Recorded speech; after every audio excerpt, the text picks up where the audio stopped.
శుభములు. మరియు హైదరాబాద్ పట్టణం సంఘం తరపు నుంచి కూడా మీకు శుభములు తెలియజేసుకుంటున్నాను. అయితే ఉదయకాలం వాక్య పరిచర్యలోకి వెళ్ళడానికి ముందు కొన్ని అభినందనలు మీకు తెలియజేయాలనుకుంటున్నాను. ఏంటంటే ఎంవి చర్చ్ జడ్చర్ల మీరు చాలా పాపులర్, మీకు తెలుసో తెలియదు, కానీ మీ కౌన్సిల్ పనిచేసే పద్ధతి, ఏ విధంగా అయితే ముందుకెళ్తున్నారు, ఏ విధంగా ఈ భవన నిర్మాణం చేశారు, దీని తర్వాత మిగిలిన శాటిలైట్ చర్చెస్ ఏ విధంగా కడుతున్నారు, వీటన్నిటి చర్చ ఉదయం నాకు అయ్యగారు చెప్తున్నారు. కానీ అంతకుముందే నాకు తెలుసు. ఎందుకు అంటే మీ సంఘం చేసే పరిచర్య, మరి తెస్సలోనికా సంఘం గురించి మాట్లాడితే చుట్టుపక్కల ఉన్నవారు అకయ్యలోను మాసిదోనియాలోను వాళ్ళు ఏ విధంగా పాపులర్ లేకపోతే ఏ విధంగా ప్రచురితమై ఉన్నారో, అదేవిధంగా జడ్చర్లలో ఉన్నటువంటి ఈ ఎంపీ సంఘం కూడా అంతే. మరి తెలంగాణ రాష్ట్రంలో దేవుని పరిచర్య చేయడంలో మీరు ముందు ఉన్నందుకు మిమ్మల్ని నేను అభినందిస్తున్నాను. మనస్ఫూర్తిగా మీకు నేను కృతజ్ఞతలు కూడా తెలియజేసుకుంటున్నాను. ఎందుకు అంటే మరి అన్ని సంఘాలు ఈ విధంగా కనుక పాటుపడితే మనం స్వయం ప్రతిపత్తి కలిగి సువార్తను చాటించే అవకాశం ఉంది. ఎవరిపైన ఆధారపడాల్సిన అవసరం లేకుండా, తెలుపు నలుపు బ్రౌన్ కలర్ అన్న తేడా లేకుండా అందరం కలిసి మనం దేవుని యొక్క సువార్తను చేసే అవకాశం ఉంది. దానికి ఒక మంచి ఉదాహరణగా ఈ సంఘం ఉన్నందుకు నేను ఈ సంఘానికి అభినందనలు తెలియజేసుకుంటున్నాను. మరి ఈరోజు ఉదయం మనం చదువుకున్నటువంటి వాక్య భాగంలో నుంచి ఒక విషయాన్ని నేను మీకు ప్రాముఖ్యంగా గుర్తు చేస్తాను. అది 3వ వచనంలో ఉంటుంది. ఏంటి అంటే, సర్పము తనకు యుక్తి చేత హవ్వను మోసపరిచినట్లు మీ మనస్సులను చెరుపబడి క్రీస్తు ఎడలనున్న సరళత నుండి పవిత్రత నుండి ఎట్లయినను తొలగిపోవునేమో అని భయపడుచున్నాను. ఈ మాట నేను మీకు గుర్తు చేయాలనుకుంటున్నాను. ఎందుకు అంటే ఈ మధ్య కాలంలో క్రైస్తవ్యం అన్న, క్రీస్తు అన్న చాలా కాంప్లికేటెడ్, లేకపోతే ఎంతో క్లిష్టమైనటువంటి సబ్జెక్ట్ అని అనుకుంటూ ఉంటాం. కానీ అపోస్తలుడైన పౌలు మనకు గుర్తు చేసే విషయం ఏంటంటే, క్రీస్తులో సరళత ఉంది. చాలా సింపుల్ కాన్సెప్ట్. క్రీస్తు అన్న పదమే సరళమైనది. ఆయన రక్షించడానికి వచ్చాడు, రక్షించాడు, అంతే. అపోస్తలుల కార్యంలో ఒక మాట, చక్కటి మాట ఉంటుంది. దేవుడు తన స్వరక్తమిచ్చి సంపాదించుకున్నటువంటి సంఘం. దేవుడు తన స్వరక్తమిచ్చి సంపాదించుకున్నటువంటి సంఘం. మరొకసారి చెప్తున్నాను, దేవుడు తన స్వరక్తమిచ్చి సంపాదించుకున్నటువంటి సంఘం.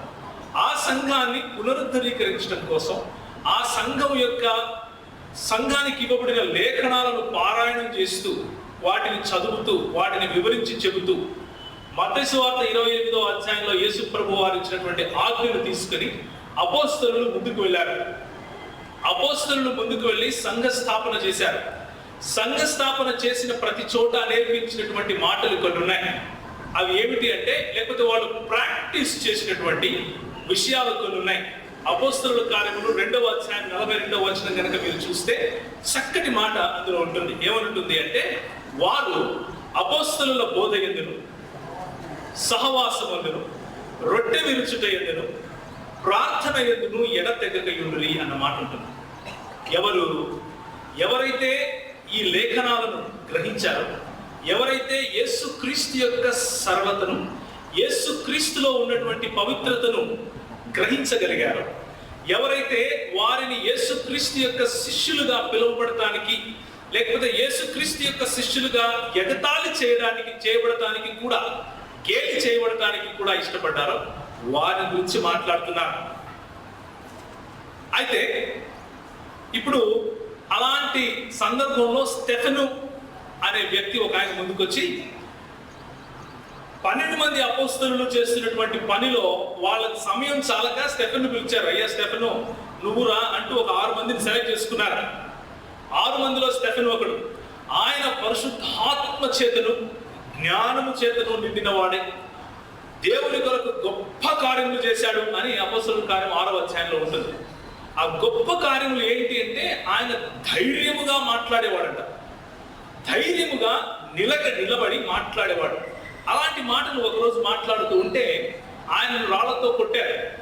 రాళ్లతో కొట్టినప్పుడు ఆయన అన్నాడు, ఓ యేసు ప్రభువా, వీరేమి చేయుచున్నారో వీరు ఎరుగరు, నన్ను నేను మీకు సమర్పించుకుంటున్నాను అంటూ తన ప్రాణాన్ని యేసు ప్రభువుకు అప్పచెప్పాడు.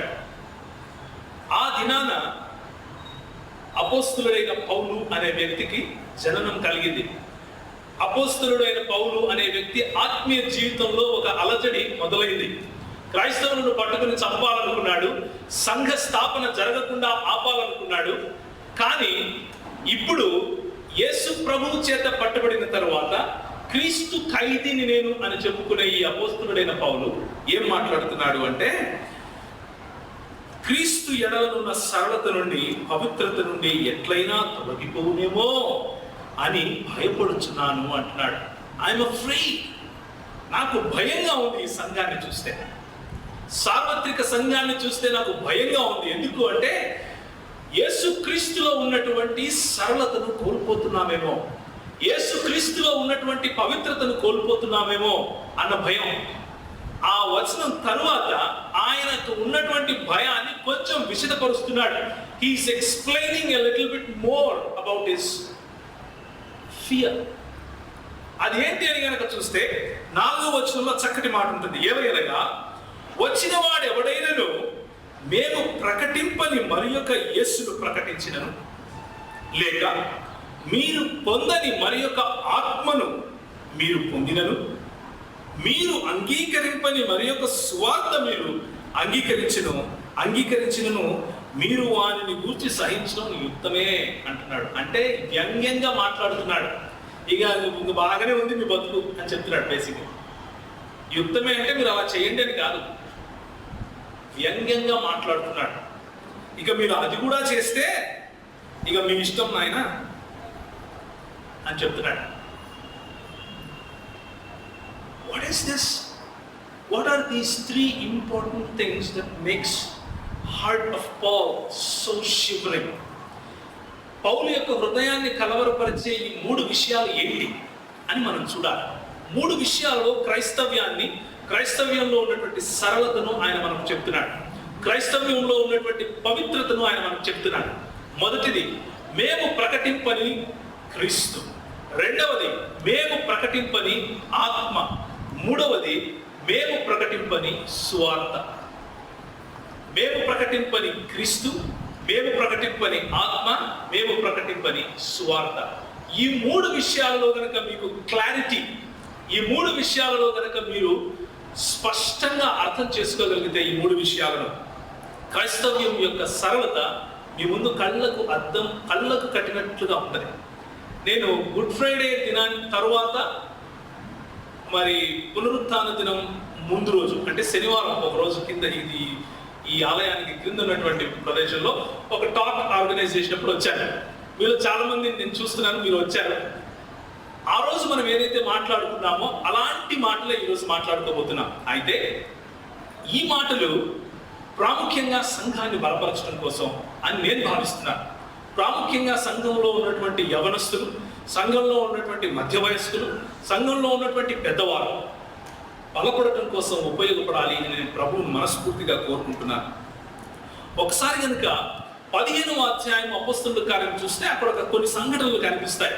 ఏంటి అంటే యేసు ప్రభువు యొక్క సరళతను, యేసు ప్రభువులో ఉన్నటువంటి సరళతను ఎక్స్ప్లెయిన్ చేసిన తర్వాత, వివరించి చెప్పిన తర్వాత, యేసు ప్రభువులోకి బాప్తిస్ము పొందిన తర్వాత యూదులను లేకపోతే యూదా మత ప్రచారం చేసే వారు కొందరు వచ్చి క్రైస్తవులను మభ్యపెడుతున్నారు. ఏమని అంటే, అయ్యా నువ్వు కేవలం యేసును నమ్మితే సరిపోదు, ఇదిగో సున్నతి కూడా చేసుకోవాలి, ఇదిగో ఫలానా కార్యాలు చేయాలి, ఇదిగో ఫలానా ఫలానా ఫలానా ఫలానా విధంగా నువ్వు బతకాలి, లేకపోతే నీకు రక్షణ లేదు అని చెప్పటం మొదలు పెట్టారు. వీరిని జుడైజర్స్ అంటారు, లేకపోతే యూదా మత ప్రచారకులు అంటారు. ఈ యూదా మత ప్రచారకులు చెప్పినప్పుడు ఆయన విన్న తరువాత గలతీయులకు రాసిన పత్రిక 2వ అధ్యాయం 15వ వచనంలో పౌలు కొన్ని విషయాలు చెబుతాడు. మీలో ఎవరైనా సరే బైబిల్ చదవడానికి చాలా త్వరగా ఉండేవాళ్ళు, తక్కని తీసి చదవగలిగే వాళ్ళు ఎవరైనా ఉంటే వాళ్ళ దగ్గర మైక్ పెట్టుకోండి. కొన్ని లేఖనాలు చెప్తాను నేను, అవి చదవాల్సి ఉంటుంది. ఎవరైనా చదవగలుగుతారా? Can I have one volunteer? ఎవరైనా ఒక వాలంటీర్ ఉన్నారా?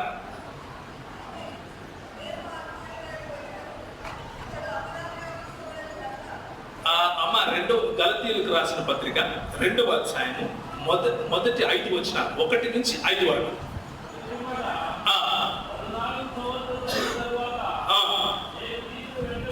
నేను తీతుని వెంట పెట్టుకుని బర్నబాతో కూడా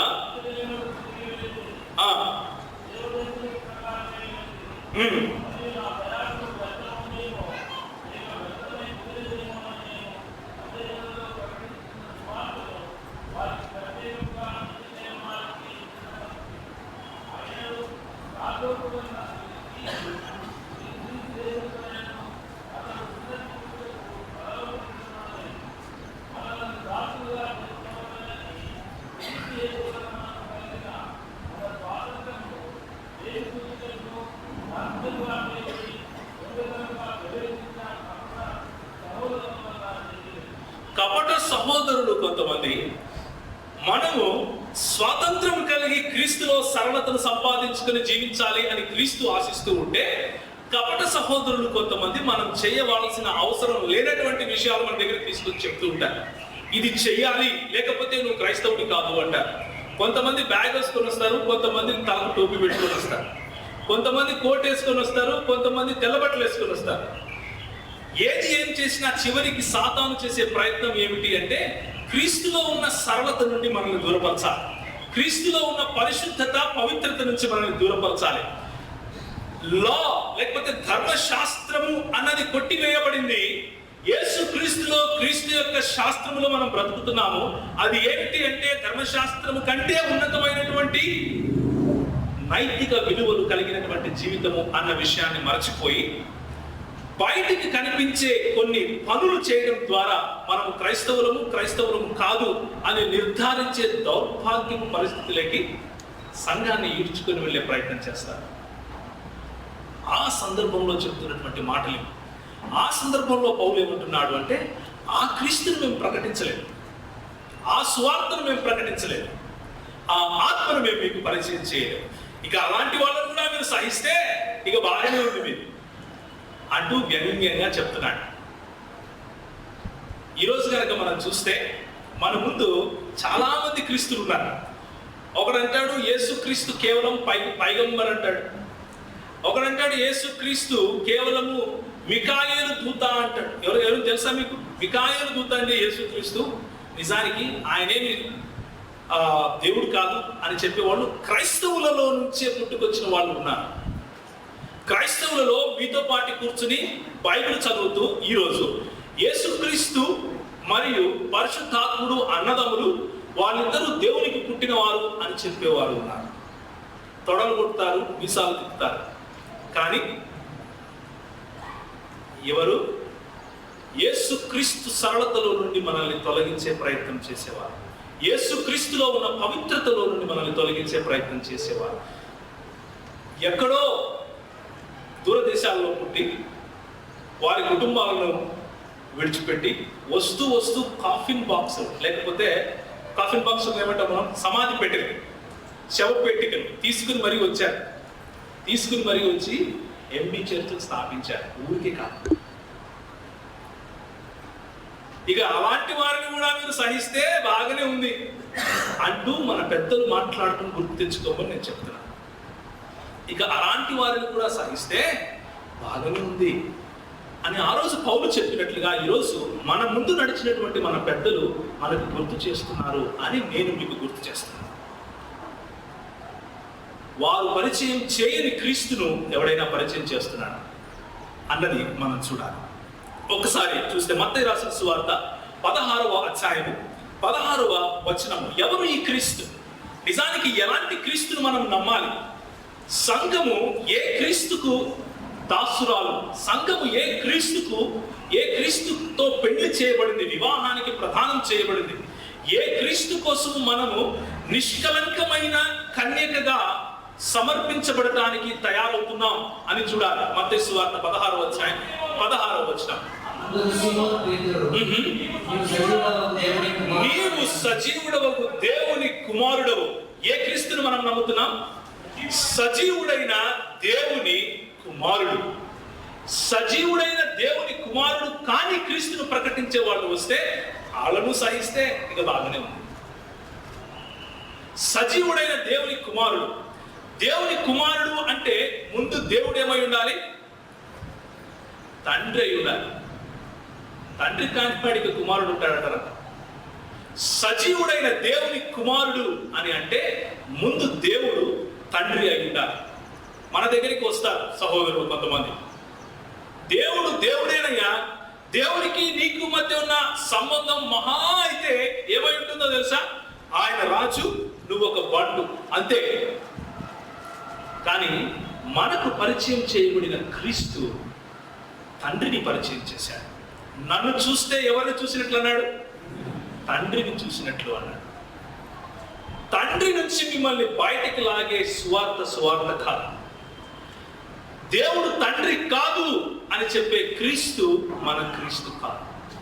తస్మాత్ జాగ్రత్త.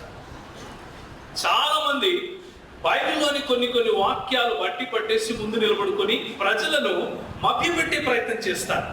సంఘాన్ని చిందరబందర చేసే ప్రయత్నం చేస్తారు. సంఘంలో ఏమని చెప్తూ ఉంటారు అంటే దేవుని కుమారుడు కరెక్టే, కానీ దేవుడు కాదు అని చెప్తారు. పులిపిల్ల ఏమవుతుంది, పులే అవుతుంది అంటూ కొన్ని కట్టుకథలు కూడా చెప్తారు. కానీ యేసు ప్రభువు నిజంగా దేవుడా అని ప్రశ్నిస్తే సూటిగా ఏం చెప్తారు అంటే కాదు అని అంటారు. అలాంటి వాళ్ళలో యేసు ప్రభువు మరియు పరిశుద్ధాత్ముడు తండ్రికి పుట్టిన వాళ్ళు అని చెప్పేవాళ్ళు ఈ రోజుకు ఉన్నారు. విశాఖ ప్రాంతంలో నుంచి మనకు బైబిల్ చెప్తూ ఉంటారు. జాగ్రత్త పడాలి. ఒకసారి యోహాను సువార్త 1వ అధ్యాయం 1వ వచనం 2వ వచనం ఎవరైనా చదువుతారా? ఇవన్నీ తెలిసినవే. నేను ఒక విషయం మీకు ఆ వచనం చదవటానికి ముందు ఒక్క నిమిషం అన్నయ్య, ఆ వచనం చదవటానికి ముందు ఒక విషయం చెప్తాను. ఇవేవి కూడా మీకు తెలియదు కాదు. సంఘము ఇన్నేళ్ళుగా నేర్పించింది నేను మీ ముందు నిలబడి వల్ల వేస్తున్నాను అంతే. ఉదాహరణకి పాస్టర్ గారు లెక్కలు మార్పు అనుకోండి, ఆయన ముందు నేను నిలబడి రెండెక్కని చెప్తున్నాను, ఆయన కరెక్ట్ లేని చెప్తున్నాడు అంతే. సంఘం నేర్పించిందే మనం తిరిగి మాట్లాడుకుంటున్నాం.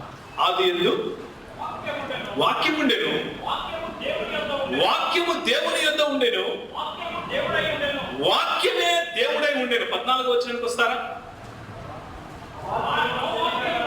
ఆ వాక్యమే, ఏ వాక్యము?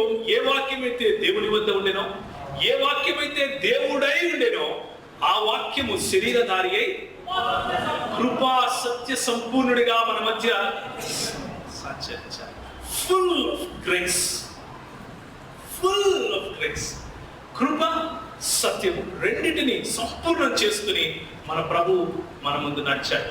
కొలస్సీయులకు రాసిన పత్రిక 2వ అధ్యాయము 9వ వచనం 10వ వచనం. కొలస్సీయులకు రాసిన పత్రిక 2వ అధ్యాయం 9వ వచనం 10వ వచనం.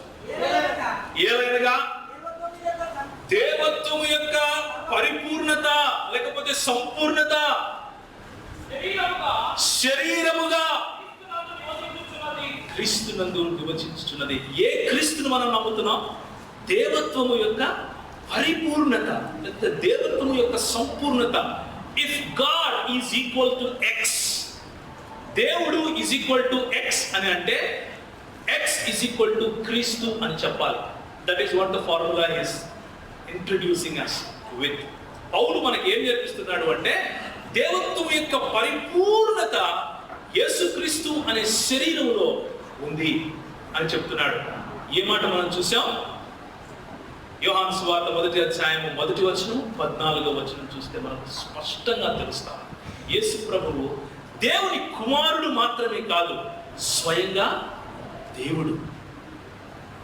స్వయంగా ఆయన దేవుడు అన్న విషయాన్ని మనం గుర్తుంచుకోవాలి.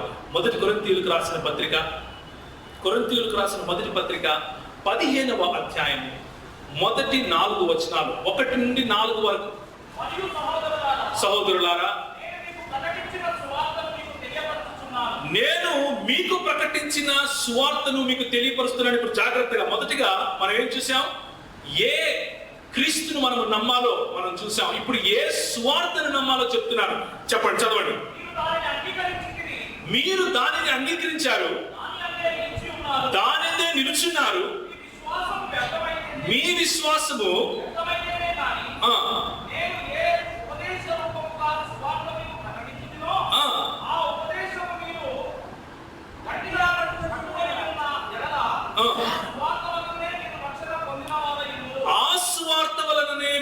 రక్షణ పొందిన వారై ఉందురు అని ఆయన మనకు గుర్తు చేస్తున్నాడు.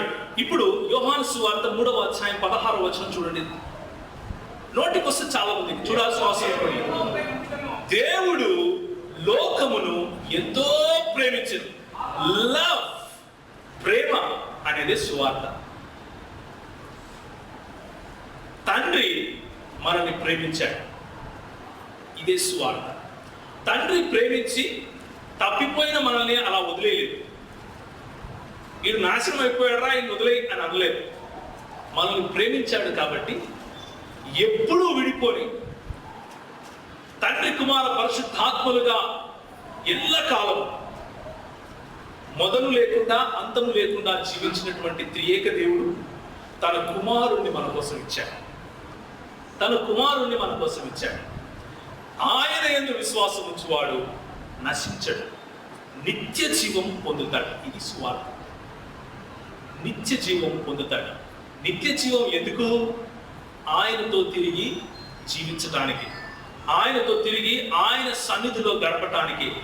తండ్రి మనల్ని ప్రేమించాడు, కుమారుణ్ణి మనకు ఇచ్చాడు. ఏ క్రీస్తుని నమ్మాలో, ఏ కుమారుని నమ్మాలో నేను మీకు చెప్పాను. ఏ సువార్తను నమ్మాలో నేను మీకు చెప్తున్నాను. ఏ సువార్తను నమ్మాలి అంటే మరణించిన క్రీస్తును ప్రకటించే సువార్తను నమ్మాలి. సిలువపై మరణించిన క్రీస్తును నమ్మే, క్రీస్తును ప్రకటించే సువార్తను మనం నమ్మాలి.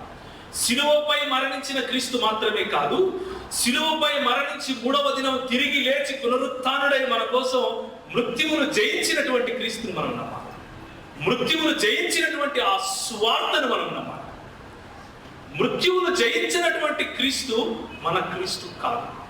ఆయన ఉయ్యాలలో నుండి మాట్లాడినా మన క్రీస్తు కాదు. ఆయన చనిపోయిన వారిని లేపినా మన క్రీస్తు కాదు. ఆయన కుష్ఠరోగులను బాగు చేసినా మన క్రీస్తు కాదు.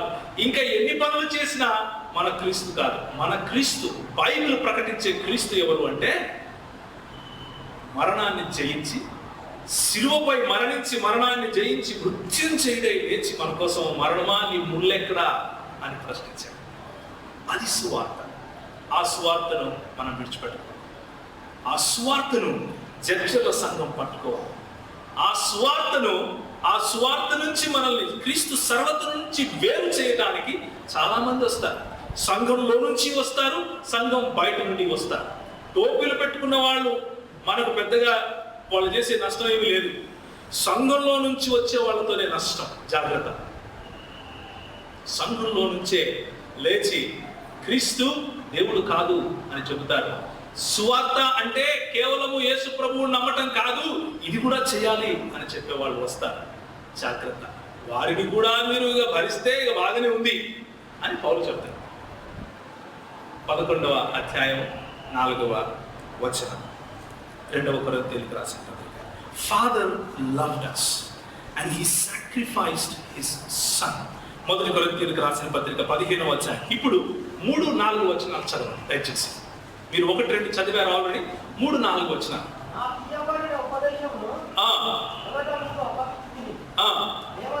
ఏమనగా లేఖనముల ప్రకారము క్రీస్తు మన పాపముల నిమిత్తము మృతి పొందెను, సమాధి చేయబడెను, లేఖనముల ప్రకారముగా 3వ దినమున లేపబడెను. ఇది సువార్త. ఈ సువార్తను వక్రీకరించడానికి టీవీలు, రేడియోలు, మ్యాగజైన్లు, టెలిఫోన్లు అన్నీ ఉపయోగిస్తున్నారు. కానీ ఒక్క విషయం గుర్తుంచుకోండి, మీ హృదయముల పైన క్రీస్తు తన శాస్త్రాన్ని రాశాడు. మీ హృదయముల పైన క్రీస్తు తన ముద్ర వేశాడు. If you can safeguard your heart, మీ హృదయాన్ని క్రీస్తు సరళత నుంచి ఎవరు దొంగిలించుకోకుండా చూస్తే అంతకంటే ధన్యమైన పని ఇంకొకటి లేదు. మీ పిల్లల హృదయంలో నుండి క్రీస్తును దొంగిలించకుండా చూస్తే అంతకంటే గొప్ప పరిచర్య ఇంకొకటి లేదు. మీ సహోదరుల హృదయంలో నుండి క్రీస్తును దొంగిలించకుండా, ఈ సువార్తను చెరిపివేయకుండా చూసుకుంటే అంతకంటే గొప్ప పరిచర్య ఇంకొకటి లేదు. 1 యోహాను పత్రిక 4వ అధ్యాయం. యోహాను రాసిన మొదటి పత్రిక 4వ అధ్యాయం 1వ వచనం.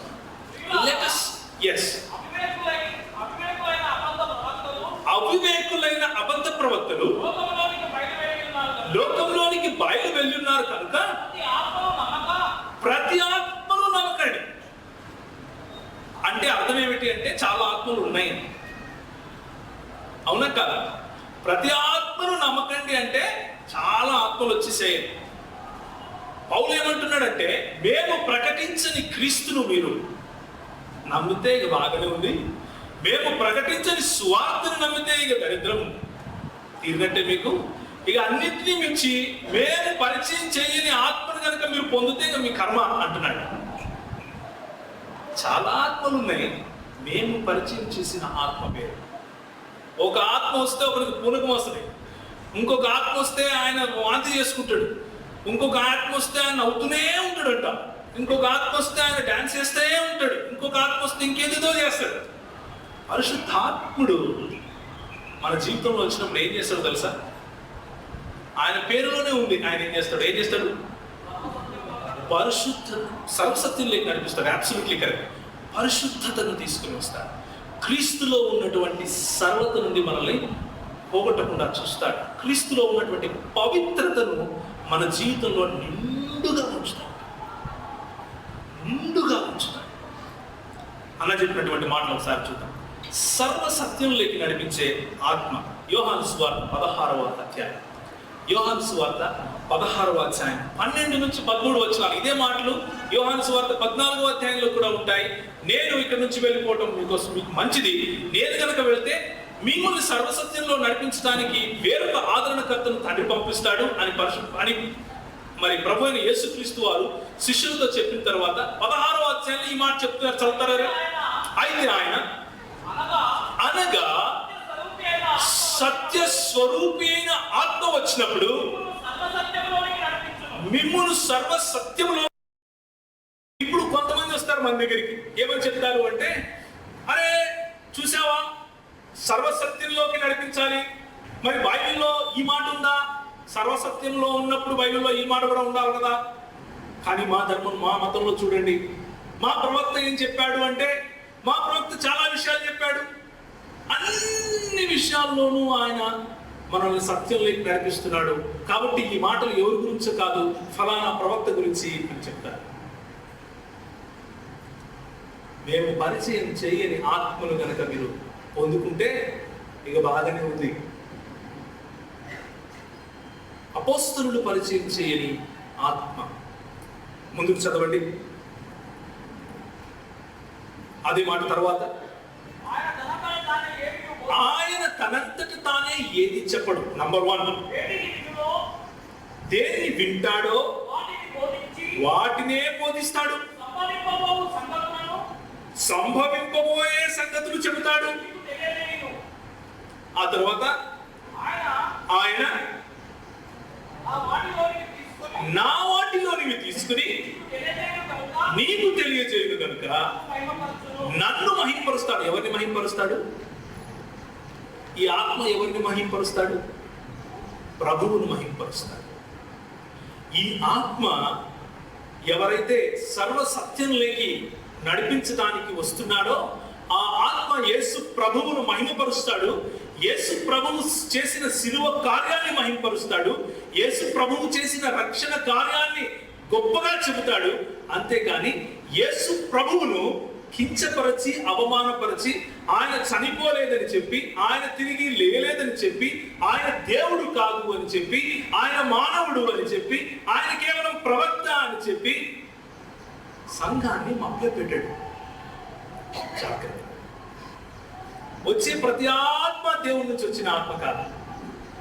బైబిల్ తీసుకుని చదివే ప్రతి ఒక్కడు ప్రవక్త కాదు. బైబిల్ తీసుకుని చదివే ప్రతి ఒక్కడు గొప్పవాడు కాదు. మీకు ఒక విషయం తెలుసా? యేసు ప్రభు వారు 40 దినాలు ఆయన ఉపవాసం ఉన్న తర్వాత పరిశుద్ధాత్ముడు ఆయనని ఆయన పరిశోధింపబడ్డాడు, లేదా శోధింపబడ్డాడు. శోధింపబడిన సమయంలో అపవాది ఏం చేశాడో తెలుసా? అపవాది కొన్ని బైబిల్లోని వాక్యాలే చెప్పాడు. ఏం చెప్పాడు? అబ్సల్యూట్లీ. బైబిల్లోని వచనాలు నీకంటే నాకంటే ఎక్కువ ఎవరికి తెలుసు తెలుసా? ఆడికి తెలుసు. అయితే ఏది బట్టి పట్టాలో అదే పడుతున్నాడు. అన్ని పట్టడు. అన్ని పట్టడు అనుకో, క్లైమాక్స్ తెలిసిపోయింది కదా. క్లైమాక్స్ క్లియర్గా ఉంది. ఆ బొమ్మ అంతం ఏంటో తెలిసిపోతుంది. కానీ అన్ని బట్టి పట్టడు, కొన్నే బట్టి పడతాడు. మిమ్మల్ని ఏ మాటలతో అయితే కన్ఫ్యూజ్ చేయగలడో, ఏ మాటలతో అయితే మభ్యపెట్టగలడో ఆ మాటలు మాత్రమే చెప్తాడు. మనం ఇలా చూస్తూ ఉంటాం. జడ్చర్ల సంఘం బలమైన సంఘం. జడ్చర్ల సంఘంలో ఉన్నటువంటి సంఘస్థులు బైబిల్ను నరనరాల్లో ఎక్కించుకోవాలి. బైబిల్లో ఉన్నటువంటి మాటలను చెరీ పికింగ్ అక్కడక్కడ తీసుకుని వచ్చి చెప్పే వాళ్ళని చూసినప్పుడు దొంగ నోట్ అని తెలుసుకోవాలి. అర్థమవుతుందా? చాలా నోట్లు ఉంటాయి, కానీ సరైన నోటు ఒకటే. There is only one angle to stand straight.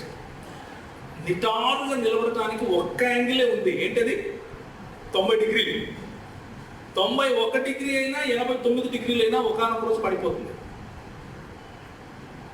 మనము 90 డిగ్రీలు. అలాంటి మాటలు చెప్పని, క్రీస్తును మహిమపరచని, యేసును మహిమపరచని, యేసును దేవునిగా ప్రకటించని, యేసు చనిపోయాడు అని ఒప్పుకొని, యేసు దేవుని యొక్క కుమారుడు అని చెప్పని ఆత్మ ఏదైనా సరే అది సాతాను ఆత్మగా మనం గ్రహించాలి. అది దొంగ నోటుగా మనం గ్రహించాలి. అది బైబిల్కు సంబంధించినది కాదు అని మనం గ్రహించాలి. అది పరిశుద్ధాత్ముడు కాదు అని మనం గ్రహించాలి. పరిశుద్ధాత్ముడు మన వద్దకు వచ్చినప్పుడు సర్వసత్యంలోకి నడిపిస్తాడు. మన హృదయంలో చెప్పన సత్యం కాని మహిమాయుక్తమైనటువంటి సంతోషాన్ని ఇస్తాడు. ఆయన ఎల్లప్పుడూ మనతో ఉంటాడు. ఈరోజు ఉన్నారా ప్రవక్తలు మనతో? ఈరోజు ఉన్నారా? ఫలానా రోజు వచ్చిన ఆయన? ఈయన ఎల్లప్పుడూ మనతో ఉంటాడు. నా మాటలు తీసుకుని మాట్లాడతాడు అని యేసు ప్రభు చెప్తున్నాడు. ఆయన ఏ మాటలు అయితే చెప్పాడో వాటినే తిరిగి మనకు నేర్పిస్తాడు. వాటినే తిరిగి మనం మననం చేసుకునే విధంగా ఆయన సహాయపడతాడు. నేను ఒక చిన్న ఉదాహరణ చెప్తాను. మొన్న నేను శాన్ ఫ్రాన్సిస్కో అనే ఒక పట్టణం ఉంది అమెరికాలో. అక్కడికి నేను, మా అన్న, తర్వాత మా కుటుంబం అంతా కలిసి వెళ్ళాం. వెళితే అక్కడ నేను నా బ్యాగ్ నా కారులో పెట్టేసి సముద్రం దగ్గరికి వెళ్ళాను. వెనక్కి వచ్చే వరకు నా కారు పగలగొట్టి నా బ్యాగ్ తీసుకెళ్ళిపోయాను. ఆ బ్యాగ్లో నా పాస్పోర్టు, నా భార్య పాస్పోర్టు, నా బిడ్డ పాస్పోర్టు, ఒక 3 లక్షల రూపాయల ధనం, నా ల్యాప్టాప్, నా కెమెరా అన్నీ ఉన్నాయి. అన్నీ వెళ్ళిపోయాయి. నడి రోడ్లో బట్టలు ఇప్పేసినట్లు అయిపోయింది. నాకు లాస్ట్ ఎవ్రీథింగ్. ఏమీ లేదు దగ్గర. నా క్రెడిట్ కార్డ్స్ ఉన్నాయి, అన్నీ ఉన్నాయి, బాగానే ఉంది. నేను చచ్చిపోను అది నాకు తెలుసు. కానీ you feel violated, you feel naked. చాలా బాధపడతావు ఆ సమయంలో. అరే నాకు ఎందుకు జరిగింది? బట్ సత్య స్వరూపి యొక్క ఆత్మ ఏం చేస్తాడు తెలుసా? నెమ్మదినిస్తాడు. సత్య స్వరూపి యొక్క ఆత్మ మన హృదయంలో నెమ్మదిని కలుగజేస్తాడు. ఆయన చెప్తాడు, నేను నీకు తోడుగా ఉన్నాను. మత్తయి సువార్త 28వ అధ్యాయం నాకు గుర్తొచ్చింది. సదాకాలము నేను మీకు తోడుగా ఉన్నాను.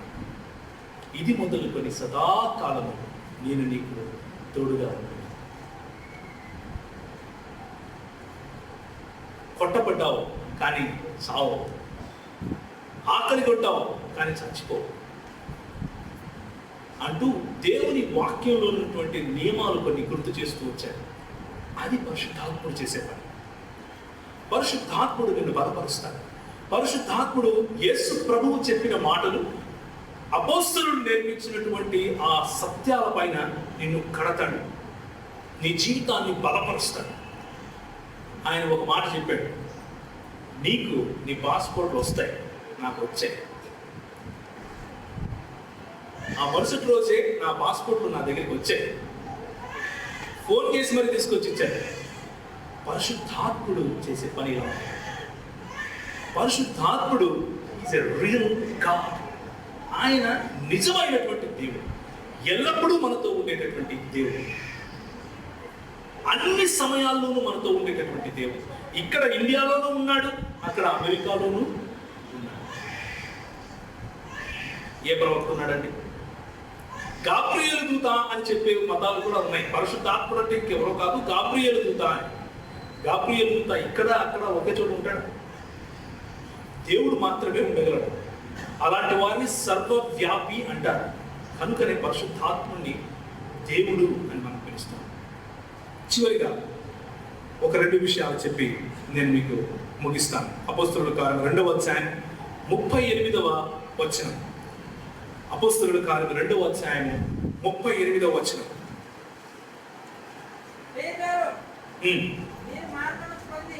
మీరు మారు మనస్సు పొంది పాప క్షమాపణ నిమిత్తము ప్రతివారు యేసుక్రీస్తు నామమున బాప్తిస్మము పొందుడు. చాలు.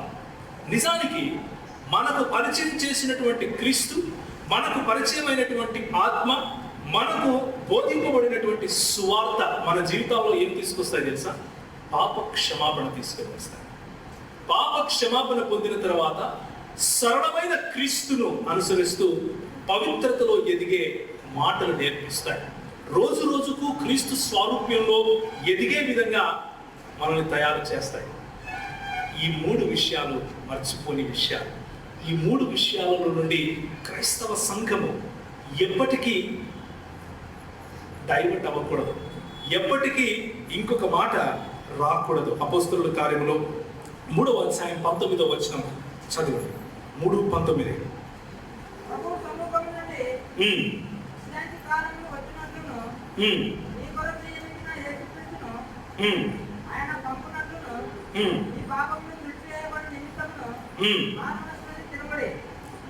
మారు మనస్సు పొంది తిరుగుడి.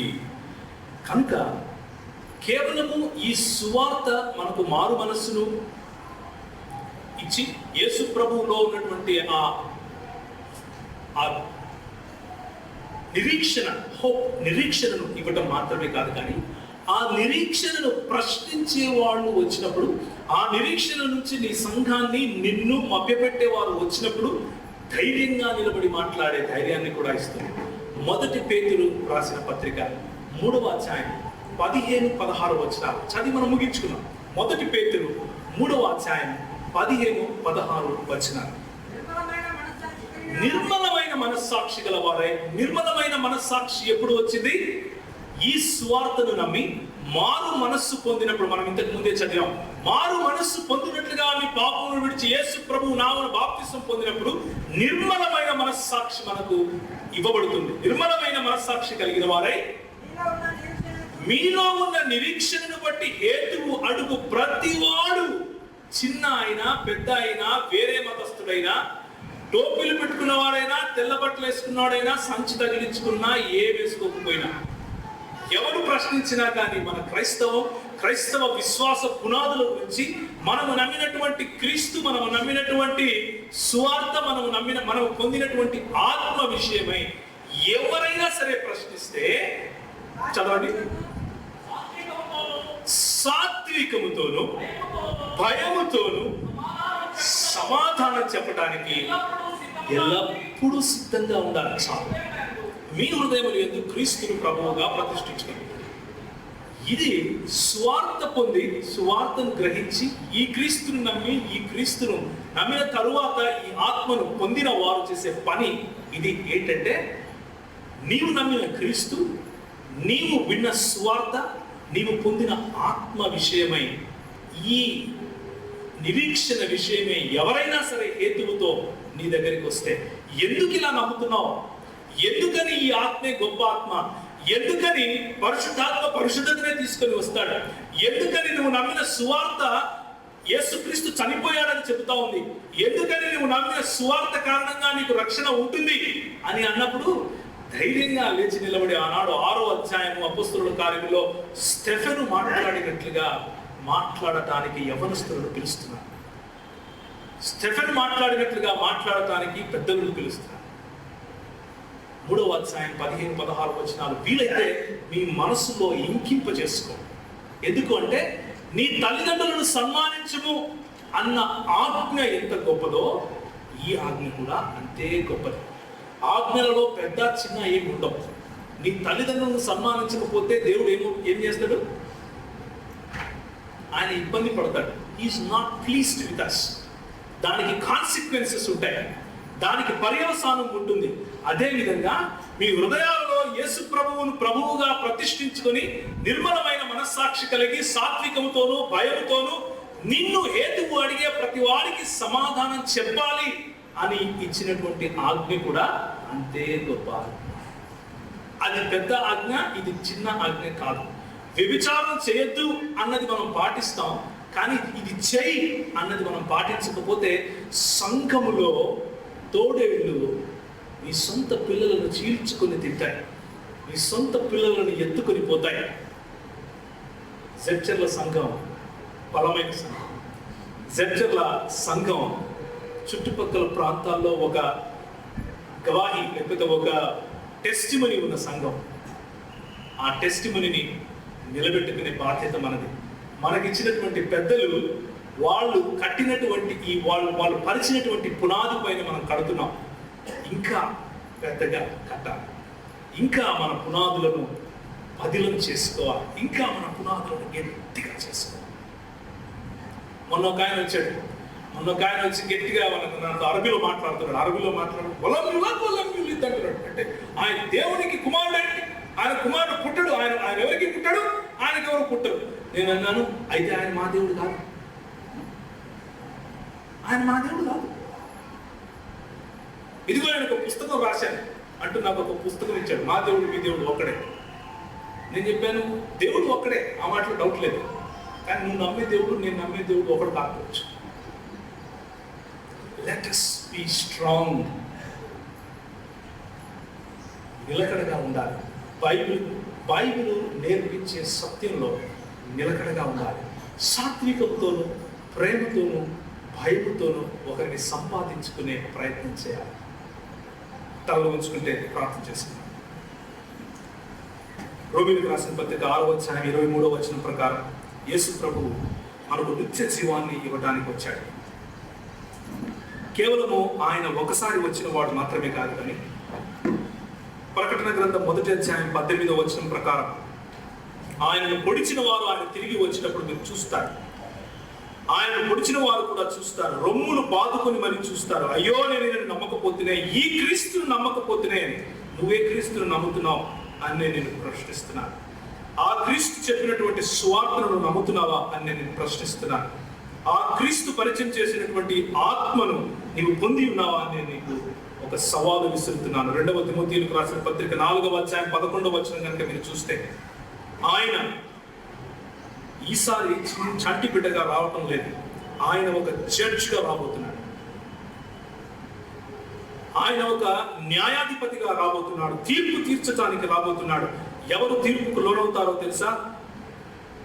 అపోస్తలుడు పరిచయం చేయని క్రీస్తును నమ్మినవారు, అపోస్తలుడు పరిచయం చేయని సువార్తను నమ్మినవారు, అపోస్తలుడు పరిచయం చేయని ఆత్మను పొందినవారు. What about you? నీ పరిస్థితి ఏంటి? సంఘానికి సంఘం నేర్పించే బోధకు కట్టుబడి ఉన్నావా? సంఘానికి సంఘం నేర్పించే అమూల్యమైనటువంటి బైబిల్లో ఉన్నటువంటి ఈ సత్యాలను విడిచిపెట్టి కాకమ్మ కథలు చెప్పే వాళ్ళ వెనక వెళ్ళటానికి చూస్తున్నావు? అపోస్తలుల కార్యం, దేవుడు తన స్వరక్తం ఇచ్చి సంపాదించుకున్నటువంటి రక్తం, తన స్వరక్తం ఇచ్చి సంపాదించినటువంటి సంఘం ఇది. ఎవరో చెరిపి వేస్తే చూడటానికి వీలు లేదు. కనుకనే సాత్వికంతోనూ భయముతోనూ మనల్ని హేతువు అడిగిన ప్రతి ఒక్కరికి సమాధానం చెప్పడానికి సిద్ధపాటు కలిగి ఉండాలి. Let us be prepared. మనము సిద్ధపాటు కలిగి ఉందాం. మన పిల్లలకు సిద్ధపాటును నేర్పిద్దాం. సంఘంలో బలంగా పదిలమైనటువంటి పునాదులు, పదిలమైనటువంటి పిల్లర్స్, స్తంభాలుగా నిలబెట్టడానికి మన పిల్లలకు పోషణ, మన పిల్లలకు తర్బీదును ఇచ్చే ప్రయత్నం చేద్దాం. ప్రేమగల తండ్రి, మీ యొక్క వాక్యమును విని ఈ వాక్యము ద్వారా నడవాలి అని నిర్ణయించుకున్న ప్రతి ఒక్కరిని ఆశీర్వదించి వారి జీవితాలలో ప్రభువా ఈ వాక్యాన్ని నమ్మి దాని ప్రకారం నడుచుకున్నందుకు రావాల్సినటువంటి పర్యవసానాన్ని, రావాల్సినటువంటి ఈవులను మీరు దయచేయండి. మీరు గొప్ప దేవుడు, పూజనీయుడు, ఆరాధనకు యోగ్యుడు. మీ ఎదుట సాగిలపడి సంఘముగా మిమ్మల్ని కనపరిచి మీరు మాకు ఇచ్చినటువంటి సువార్త, మీరు మాకు ఇచ్చినటువంటి మీ కుమారుడు, మీరు మాకు ఇచ్చినటువంటి మీ యొక్క ఆత్మను మేము గ్రహించి మీకు శిష్యులుగా జీవించడానికి సహాయం దయచేయండి. చిన్న ప్రార్థనను యేసుక్రీస్తు వారి శ్రేష్టమైన నామములో అడిగి వేడుకుంటున్నాము తండ్రి. ఆమేన్.